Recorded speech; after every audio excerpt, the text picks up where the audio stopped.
et bienvenue dans Espérance, le podcast qui donne confiance en l'avenir. Je m'appelle Marion et j'ai créé ce podcast pour donner de l'élan à un combat qui me tient à cœur, le combat contre la résignation. Chaque jour, j'entends des personnes dire que c'est trop tard, que c'est foutu, qu'il faut ouvrir les yeux et arrêter d'espérer. Ces personnes parlent de leur santé ou de celle d'un proche, de l'environnement, de l'éducation et plus généralement de sujets de société. Grâce à ce podcast, je compte bien vous montrer que tout autour de nous, des personnes incroyables et engagées agissent quotidiennement pour changer le monde en mieux. Si ce podcast vous plaît, vous pouvez le soutenir en le notant avec 5 étoiles sur iTunes ou en vous abonnant sur votre plateforme d'écoute. Et si vous pensez qu'il peut apporter un peu d'espérance et de positivité dans la vie de vos proches, n'hésitez pas à leur partager. Vous pouvez aussi me rejoindre sur Instagram sur le compte Espérance et vous ou poster sous le hashtag #MadeWithEspérance pour que je puisse vous lire et échanger avec vous. Et maintenant, place au sujet du jour.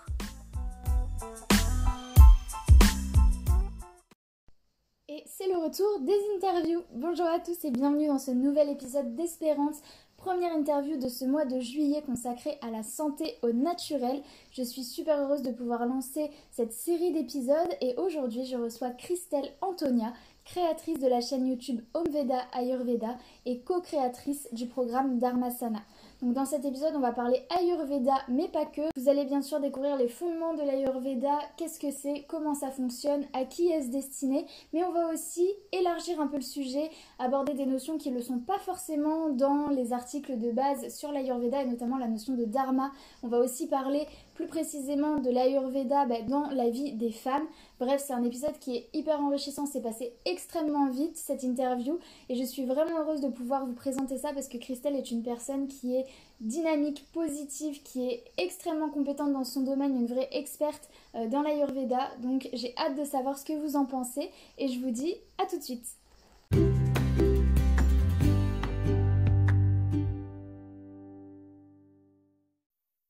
Bonjour Christelle et merci beaucoup d'être présente pour ce nouvel épisode d'Espérance où on va parler d'Ayurveda. Je suis vraiment contente de pouvoir faire un épisode sur ce sujet qui est un sujet qui m'intéresse beaucoup depuis un petit moment maintenant et je suis ravie d'avoir la personne qui m'a fait découvrir l'Ayurveda en face de moi pour partager ça aux auditeurs d'Espérance.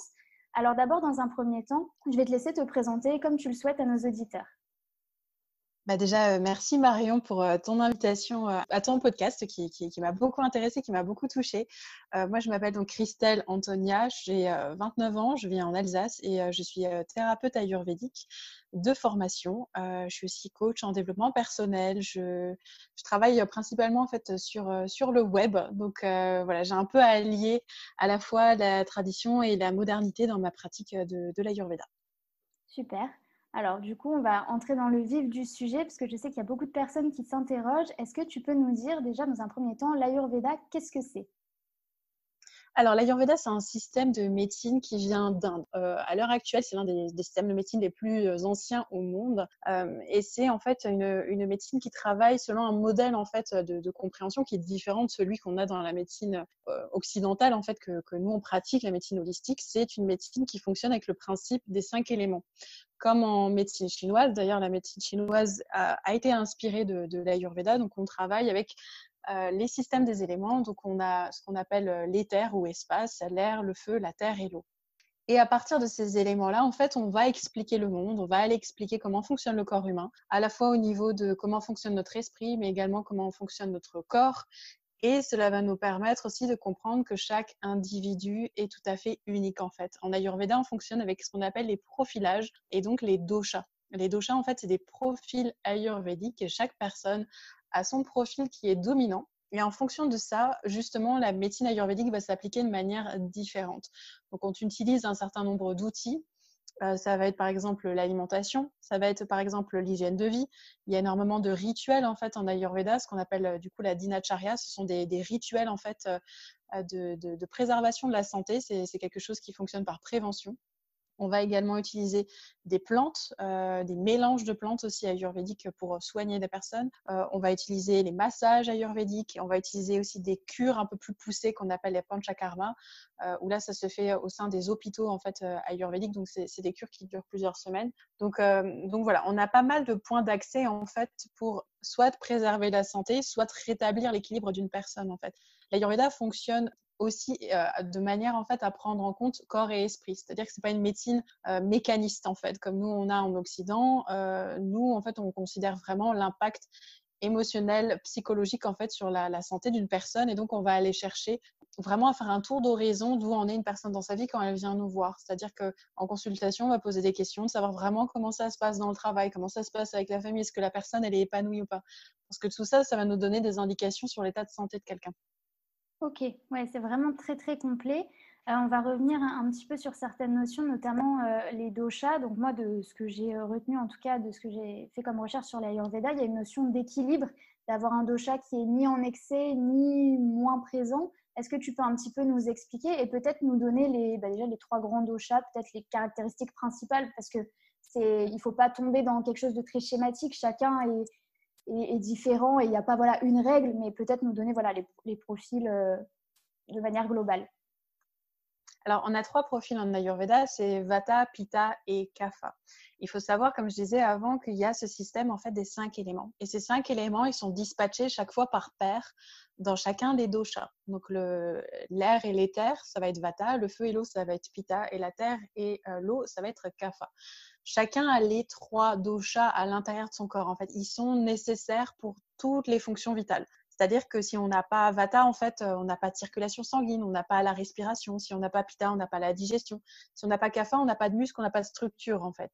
Donc, les 3 doshas, ils sont nécessaires. Néanmoins, chaque personne, elle a un équilibre qu'on appelle de naissance, qu'on appelle prakriti. Donc voilà, désolée pour tout le verbiage ayurvédique, c'est vrai qu'il y a quelques mots techniques. Et donc, c'est ce qu'on appelle la constitution de naissance. Celle-là, elle est fixée au moment de la conception par les 2 parents. C'est un peu une sorte de mélange de l'état, en fait, et du profil aussi de chacun des parents. Et donc, on va chercher à garder cet équilibre de naissance tout au long de la vie. Il y a des événements dans notre vie qui vont nous déséquilibrer. C'est-à-dire, si on a fait un accident, on va avoir un excès de Vata. Si on a fait une dépression, on va peut-être avoir un excès de Kapha. Si on a des problématiques de gestion de la colère, on va peut-être avoir un excès de Pitta, en fait. Mais les 3, ils sont constamment là chez nous. Après, du coup, on a chacun un dosha qui va forcément être plus marqué. C'est comme si tu avais des pourcentages, en fait. Et donc, chacun a un peu une cartographie comme ça avec des pourcentages qui vont être plus élevés. Pour moi, par exemple, tu vois, voilà, j'ai un fort Pitta et après, dans l'ordre, ça va être d'abord Pitta, puis ça va être Vata, puis ça va être Kapha chez moi. Et donc, on va trouver cette dominante-là. Alors, pour résumer rapidement les caractéristiques de chacune des dominantes, les dominantes Vata sont des gens qui vont être plutôt très minces, avec une difficulté à prendre du poids. C'est-à-dire, à la moindre contrariété, c'est des gens qui vont perdre 2-3 kilos très facilement, en fait. Des personnes qui vont avoir une vie assez instable, des rythmes, en fait, assez instables, à la fois au niveau de l'alimentation, au niveau du sommeil, de l'anxiété, des tendances aussi, par exemple, physiologiquement à la constipation, des choses comme ça. Les profils à dominante Pitta, c'est des personnes assez moyennes en fait en termes de corpulence. Ils prennent du poids, ils en perdent, ils font des fluctuations comme ça régulièrement dans leur vie. Musculature moyenne, taille moyenne. Une chose qui caractérise beaucoup les Pitta, c'est un regard perçant et des yeux très sensibles à la lumière. Une facilité aussi à prendre des rougeurs sur la peau, des taches de rousseur, tous en fait ce qu'on appelle les traces du feu en fait sur le corps. Donc les taches de rousseur ou même le fait d'avoir des reflets roux dans les cheveux, ce genre de choses, va nous donner une indication. C'est des personnes qui ont tendance à être assez compétitrices, à avoir en même temps un esprit assez vif, tranché, qui vont aussi avoir tendance à être un petit peu plus insensibles, un petit peu plus dans le jugement, un petit peu plus colériques. Les personnes à dominante Kapha, elles, ont une corpulence plus large de naissance. C'est-à-dire que c'est des personnes qui ont une structure osseuse qui est plus large, qui ont une musculature qui est plus importante. En fait, c'est des personnes qui vont pouvoir développer des capacités au niveau physique qui sont plus importantes que chez Vata et chez Pitta. Il y a une sorte de douceur naturelle qui émane chez les personnes de dominante Kapha. Des personnes qui vont être très appréciées par l'entourage et qui on va aller se rassurer si jamais on a un problème. Des personnes assez lentes aussi dans leur manière de fonctionner. Il n'y a aucun jugement de valeur vis-à-vis de ça. C'est vrai que Kapha, généralement, est vu comme quelque chose de moins bien, mais c'est tout simplement parce que nous, dans notre société occidentale, elle est majoritairement dominée par des profils Pitta-Vata, en fait. Mais ça dépend, en fait, d'une région du monde à l'autre, hein, clairement. Et du coup, forcément, comme les caractéristiques de Kapha ne correspondent pas à notre dominance culturelle, en fait, on va penser que Kapha, c'est problématique. Mais en Inde, ils ont plus une dominante Kapha, en fait. Et c'est un profil qui a des traits très harmonieux, qui dégage beaucoup d'harmonie, beaucoup de douceur et qui est beaucoup plus stable, effectivement. Mais qui a une tendance à prendre facilement du poids. Voilà, ça c'est pour te donner un peu les caractéristiques des doshas. Après, si les personnes elles veulent aller plus loin, j'invite aussi à aller clairement sur ma chaîne Home Veda, Ayurveda sur YouTube parce que j'ai une playlist entière sur les doshas pour pouvoir aller plus loin. Ouais. C'est ultra intéressant ce que tu viens de dire sur Kapha parce qu'effectivement, moi, quand j'avais vu les caractéristiques, c'est vrai qu'en tant que, voilà, que occidentale, moi aussi, je suis à dominante Pitta et ensuite Vata et en dernier Kapha. Et c'est vrai que j'ai eu un peu ce jugement de me dire, oh là là, bah, ceux qui sont à dominante Kapha, si vraiment ils sont au ralenti comme ça, enfin, c'est vrai qu'il y a eu ce jugement de valeur. Du coup, c'est super intéressant la façon dont tu le présentes. C'est vrai que j'avais pas du tout pensé à ça. Qu'est-ce que, dans quel cas, en fait, quelqu'un va se tourner vers l'Ayurveda? Est-ce que c'est que en curatif? Est-ce que c'est en préventif? Est-ce que c'est aussi en dehors de toute problématique de santé? Qu'est-ce que ça peut nous apporter, en fait, de se tourner vers l'Ayurveda? Ah bah, ce serait bien que les gens viennent de manière préventive. Ça éviterait quand même pas mal de soucis. On n'a pas besoin d'avoir un problème de santé pour se tourner vers l'Ayurveda. En fait, connaître son profil ayurvédique et connaître l'alimentation et l'hygiène de vie qui nous est adaptée, c'est plus une sorte de passeport pour la santé en fait sur du long terme parce que ça permet de comprendre. Voilà, si je mange tel type de nourriture, en fait, je vais me sentir mal au bout d'un moment. Si, par exemple, je voyage tout le temps, mais que je ne prends pas soin d'aller faire des massages régulièrement, bah voilà, je vais être déséquilibrée. Par exemple, je le vois aussi au niveau professionnel. Tu vois, des personnes qui sont dans un métier qui leur correspond pas du tout à leur dosha et qui comprennent pas pourquoi elles se sentent pas bien là où elles sont. En fait, des fois, même les questions sur notre place dans le monde, on peut retrouver beaucoup de réponses grâce à l'Ayurveda parce qu'en fonction de notre profil, on a des besoins qui sont différents, on a des qualités qui sont différentes, on a des atouts en fait qui vont être différents. Après, si on a une problématique de santé, l'Ayurveda permet de soigner vraiment un nombre énorme de pathologies.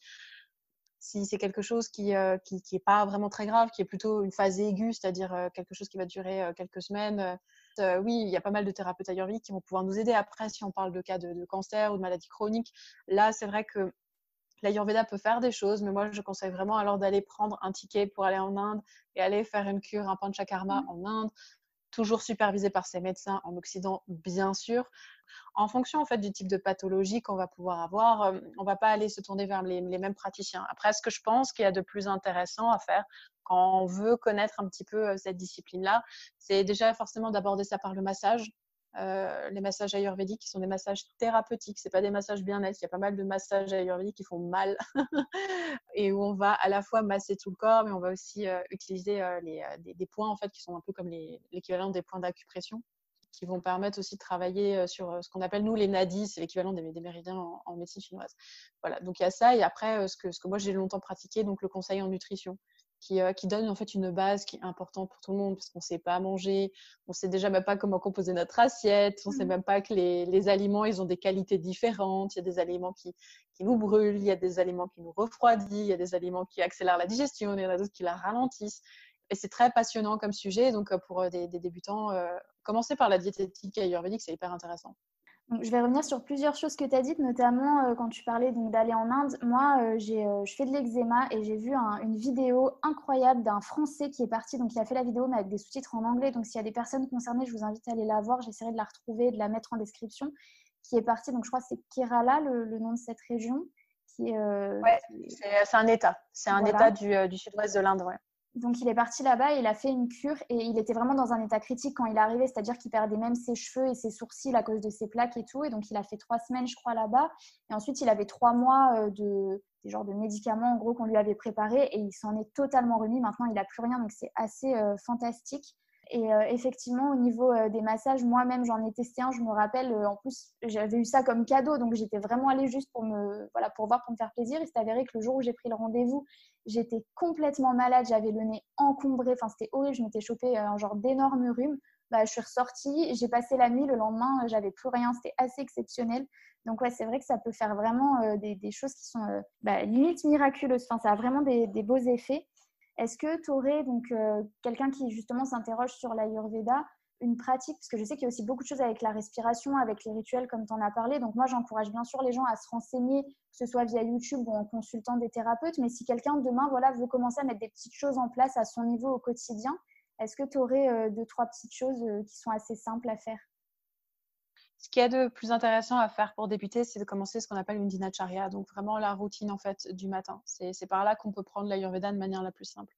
Donc ça va être par exemple les premiers gestes qu'on va faire au moment de se lever. Ça c'est très important parce que ça va vraiment donner la dynamique de la journée. Ça a un impact à la fois d'un point de vue psychologique et physiologique qui est très intéressant. Donc, je dirais, on se lève, on va uriner et après, on peut faire une pratique qui est très simple, c'est de se gratter la langue. Ça permet d'enlever les dépôts en fait qui sont sur la langue. Après, on va réabsorber des dépôts de toxines en fait. Donc, en Ayurveda, on a tendance à vouloir forcément empêcher d'avoir des toxines. Donc, pour garder l'organisme le plus sain possible.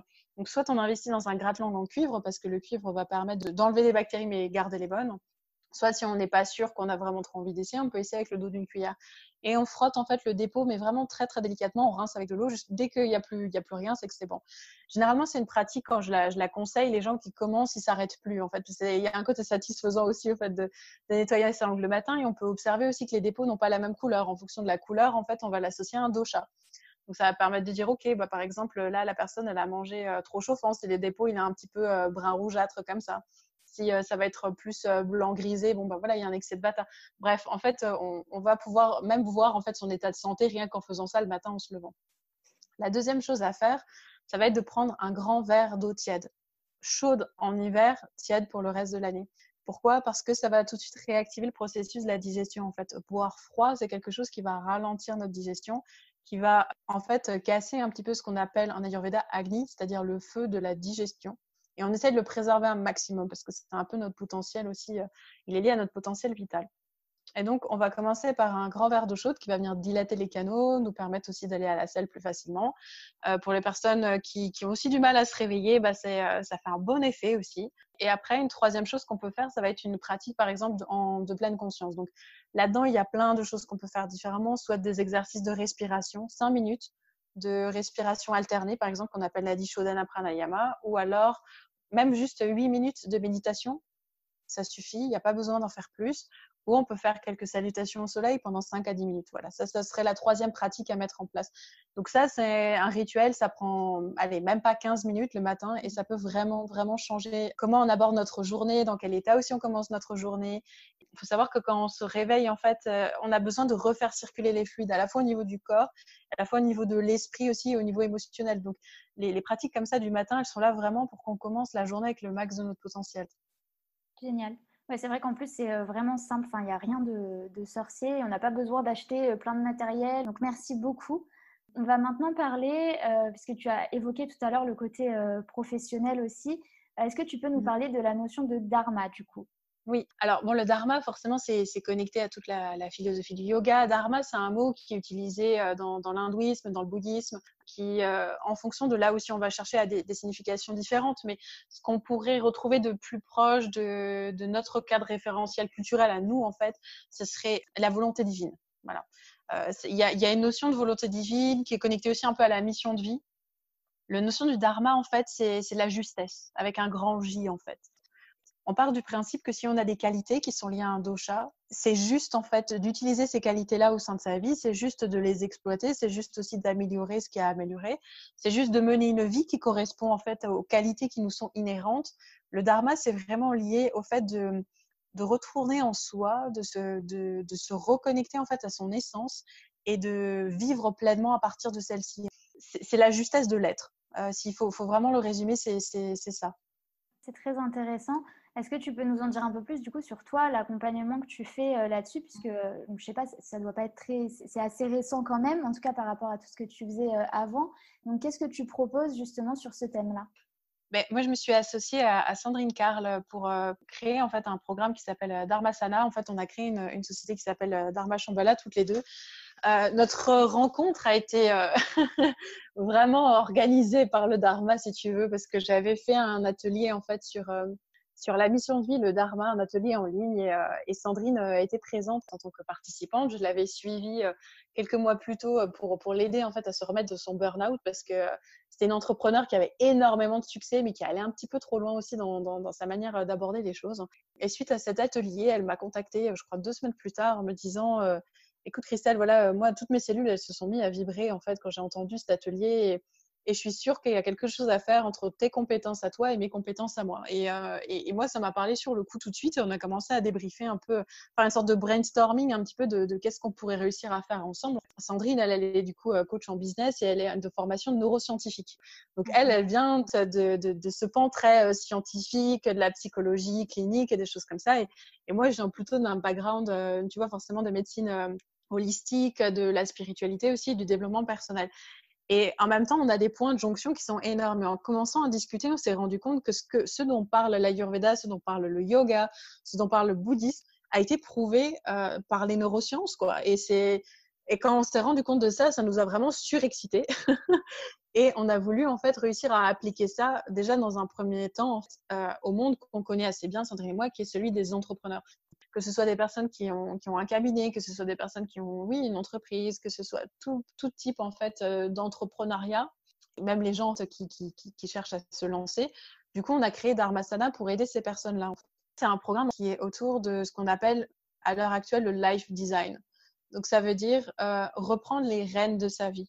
Ça veut dire apprendre à se connaître et trouver les outils pour apprendre à connaître qui nous sommes, parce que nous sommes chacun des personnes différentes, fondamentalement en termes de système de valeurs, en termes de croyances, en termes de comment fonctionnent nos organismes. C'est un programme de 12 semaines, certes qui est focalisé sur les entrepreneurs. Alors là, on est en train de l'ouvrir à beaucoup plus large parce que des personnes qui n'ont pas forcément de société ont tout à bénéficier clairement de Dharmasana. Et donc, le programme sur 12 semaines permet d'ouvrir les yeux en fait sur l'état des lieux là, où j'en suis en fait dans ma vie, où j'en suis vis-à-vis de mes systèmes de croyances, quels sont les blocages que j'ai accumulés, quelles sont les croyances qui ne sont pas les miennes avec lesquelles je fonctionne, qui suis-je au niveau de mon corps, de mon esprit, quelles sont mes qualités, quels sont mes défauts, de quoi est-ce que j'ai besoin pour être heureux, comment est-ce que je peux réussir à créer ça, comment passer à l'action dans sa vie, pourquoi est-ce qu'on n'y arrive pas, quels sont les blocages qui nous empêchent en fait de créer notre bonheur. Et du coup, en 12 semaines comme ça sur Dharmasana, ce qu'on propose, c'est une sorte de mini-révolution dans la vie des gens. Tu vois, là, on est en train de finir. C'est la dernière semaine là, de la première promotion en fait, de Dharmasana. Donc, on était une quarantaine de femmes, parce que Dharmasana, en tout cas, on travaille avec des femmes, Sandrine et moi uniquement. Les changements de vie, ils sont monstrueux. Les prises de conscience, elles sont incroyables. Les libérations, elles sont incroyables. Il y a tout un pan aussi sur le retour au féminin, parce que certes, moi, ma maîtrise, c'est l'Ayurveda, le développement personnel, mais d'autant plus avec les années, j'ai commencé à rentrer beaucoup dans l'univers du tantra, comprendre la sexualité féminine, comprendre aussi les cycles féminins. Certes, au niveau de l'Ayurveda, ça fonctionne, le cycle féminin, mais aussi d'un point de vue émotionnel, en fait, comment fonctionnent les femmes, quels sont nos besoins à nous, comment réussir à créer une société dans laquelle on trouve notre juste place aussi. Donc, tu vois, quand je revenais avec cette histoire de justesse, tu vois, Dharmasana, c'est lié à ça, c'est aller trouver son axe à soi, sa justesse à soi, et apprendre à construire la vie de ses rêves à partir de ça. Donc, c'est un gros sujet. Ouais, mais c'est génial, c'est top. Et même c'est vrai que toute cette partie sur le féminin, c'est quelque chose là dont la parole se libère là-dessus. Mais moi, je vois en tout cas de plus en plus de personnes qui en parlent, de plus en plus de livres et des livres qui sont mis en avant. En plus, c'est pas des livres un peu cachés dans les rayons. Ça y est, ça se démocratise quand même. Donc, c'est vraiment génial. Et c'est de plus en plus, hein.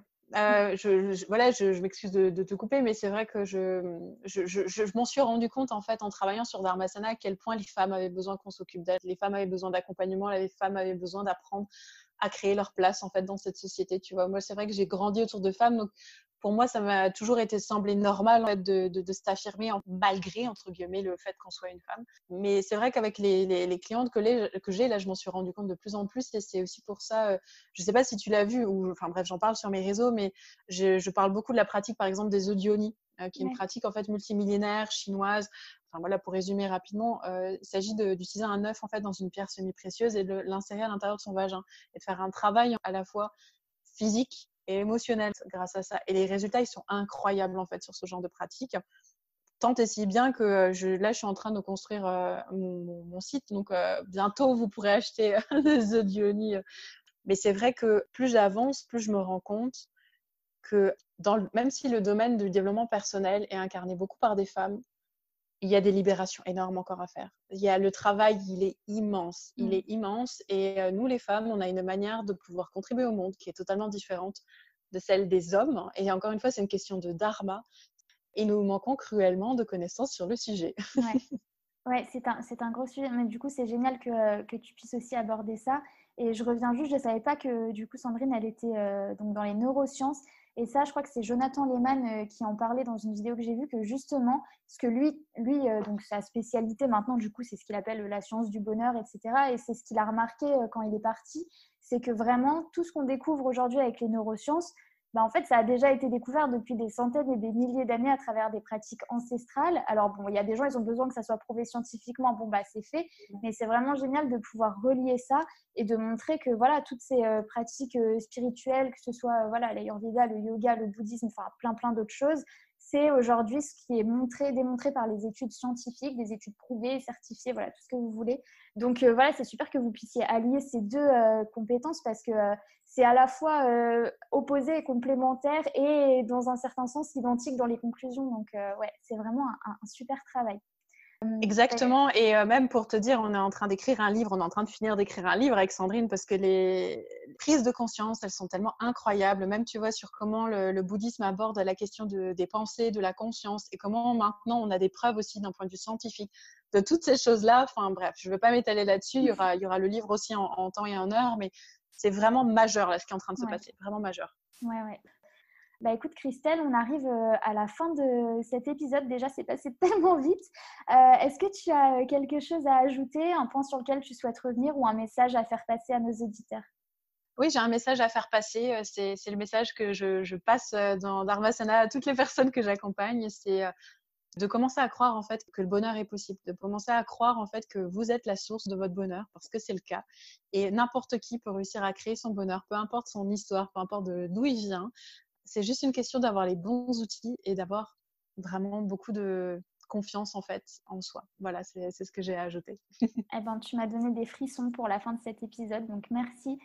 Merci beaucoup pour tout ce que tu partages aussi au quotidien. J'invite vraiment tous les auditeurs, mais vous avez tous les liens dans la description du podcast, à rejoindre que ce soit la chaîne YouTube, le compte Instagram, enfin aller voir le site. Bref, il y a un contenu énorme parce que moi, quand je t'ai découverte, ça fait déjà plusieurs années, donc je ne sais même pas combien il y a de vidéos, mais si vous êtes intéressé ou juste curieux, vraiment allez voir parce qu'il y a énormément de choses. Et puis surtout, il y a quand même la recette du Golden Milk qui, moi, a révolutionné ma vie. Donc, voilà, je vous invite à y aller. En tout cas, Christelle, merci énormément. Merci beaucoup à toi, Marion.